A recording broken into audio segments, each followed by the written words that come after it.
미국의 트럼프가 대한민국의 호르무즈 해협 참전을 요구했죠. 한국 증시가 피를 흘릴 때 미국이 다급하게 SOS를 친 이 두 가지 진짜 수혜 섹터를 살펴보도록 하겠습니다. 지금 시장 자체가 진짜 무섭게 보셔야 될 거는 단순하게 유가가 오르냐 마냐가 아닙니다. 더 본질적인 부분이 미국 트럼프 대통령이 한국에도 사실상 호르무즈 해협을 지키는데 힘을 보태라 이렇게 요구를 했다는 점이고, 이게 그냥 외교적인 발언 한 줄 정도가 아니라요.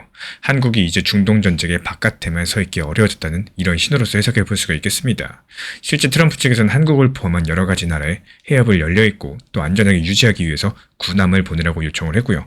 대통령실은 미국과 긴밀하게 협의하면서 신중하게 판단하겠다라고 밝혔습니다. 여기서 호르무즈 해협 같은 경우는 이 전 세계 원유랑 LNG가 지나가는 핵심 길목이기 때문에 여기서 긴장감이 커지면은 한국 경제도 바로 흔들릴 수밖에 없겠죠. 실제로 많은 분들께서 이렇게 느끼실 거예요. 설마 한국이 진짜 참전하는 거냐?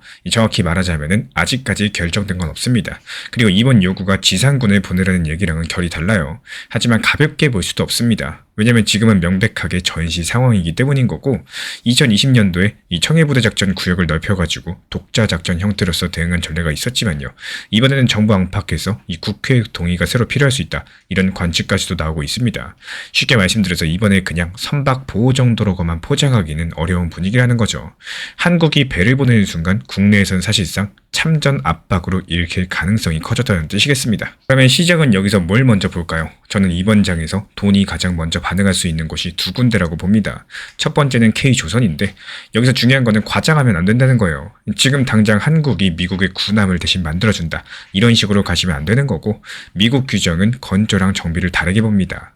10 USC 8679는요, 외국 조선소에서 군함을 짓는 계약을 제한하고, 또 10 USC 8680은 미국이나 괌을 모항으로 둔 해군 함정의 해외 정비, 수리, 유지 보수 같은 것들을 제한하고 있습니다.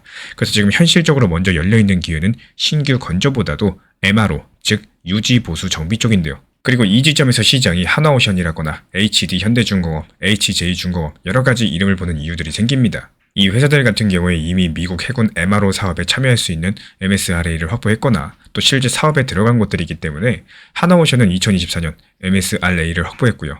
HD 현대중공업도 미 해군 MRO 시장 진입 자격을 얻은 뒤에 실제 프로젝트를 수주했습니다. HJ중공업도 역시 올해 1월달 MSRA를 체결을 하면서 지원함과 전투함까지도 포함한 MRO 입찰 자격까지도 확보했는데요. 여기서 중요한 거는 이게 그냥 기대감만 있는 종목이 아니라 이미 미국 해군 체계 안으로 발을 들여놓은 회사들이라는 점이에요. 그렇다면 왜 이게 중요할까요? 미국이 지금 배를 새로 짓는 능력도 부족하겠지만 굴리고 있는 함정을 제때 고치는 능력도 부족합니다. 로이터 측에서는 미국의 해군 조선 일정이 숙련된 인력 부족이랑 공급망 문제로 계속 밀리고 있다고 전달했고, 하나오션 측에서도 미국의 해군 정비 수주를 2030년까지 늘리겠다는 목표를 공개했습니다. 즉 한국이 이번 중동 이슈에서 직접적으로 전투를 하느냐보다도 조금 더 현실적인 포인트는 미국이 군사적인 부담이 커질수록 믿을 수 있는 우방 조선소의 정비 물량을 더 나눠줄 가능성이 있다는 건데요. 저는 그래서 조선업 안에서도 그냥 조선주 전체가 아니라요, 이 미국의 해군 MRO랑 연결된 기업들이 더 먼저 부각될 수 있다고 보는 겁니다. 그리고 이어서 두 번째는 K방산입니다. 특히나 방공과 요격, 미사일 대응 쪽이에요. 전쟁이 길어질수록 시장은 공격 무기보다 막아내는 능력에 더 집중합니다.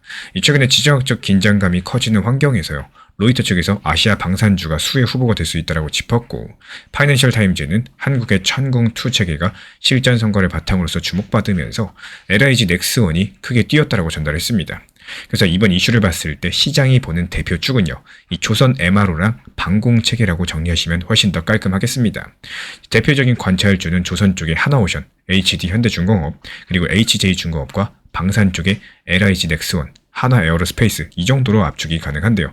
다만 수익을 확인하실 수는 없는 거고, 실제 수주랑 정책 결정이 뒤따라야 되겠죠.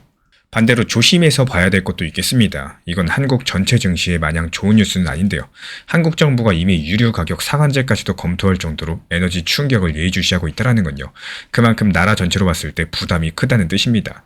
다시 말씀드려서 이번 장은 전쟁 나서 한국 증시 다 좋다가 아니라 지수 전체는 부담을 받고 일부 섹터만 강해지는 이런 선택적 장세에 가깝기 때문에 결과적으로 자동차, 항공, 운송, 석유화학처럼 이 에너지 가격 부담에 민감한 쪽과, 그리고 조선 MRO, 방산처럼 안보 수요에 직접적인 수혜 가능성이 있는 쪽, 이런 두 개를 분리해서 볼 줄 아셔야 됩니다. 그래서 우리 구독자분들이 보시기 더 중요한 건요, 흥분하는 게 아니라 구분입니다. 첫 번째로 헤드라인만 보시고 하루하루 급등한 종목들 무작정 따라붙이시면 안 되겠고요.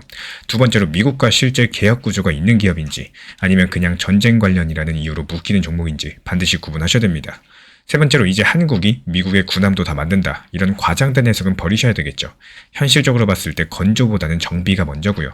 그리고 방산도 실적이 확인되는 기업과 기대감만 큰 기업이 갈릴 가능성이 크겠습니다. 그러니까 이번 이슈의 핵심은 이 묻지마 전쟁 수혜주가 아니라 미국의 안보 부담이 커질수록 실제 일감을 받을 수 있는 기업을 찾는 겁니다. 결론적으로 이번 이슈의 진짜 포인트는요. 관세가 아니라 트럼프의 참전 압박입니다. 한국이 실제로 군함을 보낼지 아직까지 확인할 수는 없겠지만요. 그 요구 자체만으로도 시장은 이미 움직일 이유가 생겼고, 그래서 이번 장에서 가장 먼저 보셔야 될 곳은 코스피 전체가 아니라요. 이 조선 MRO 쪽이랑 방공 중심의 K 방산주들, 다만 이런 것들을 전쟁 나면 무조건 오른다 이렇게 해석하시면 위험한 거고, 미국이 급하면 급해질수록 누가 실제로 선택받을 수 있냐 여기로 보시는 게 맞겠습니다. 저는 이번 흐름이 전쟁 테마가 아니라요. 미국의 안보 외주화가 만들 수 있는 선택적인 수혜 장세의 시작점으로 바라보고 있습니다.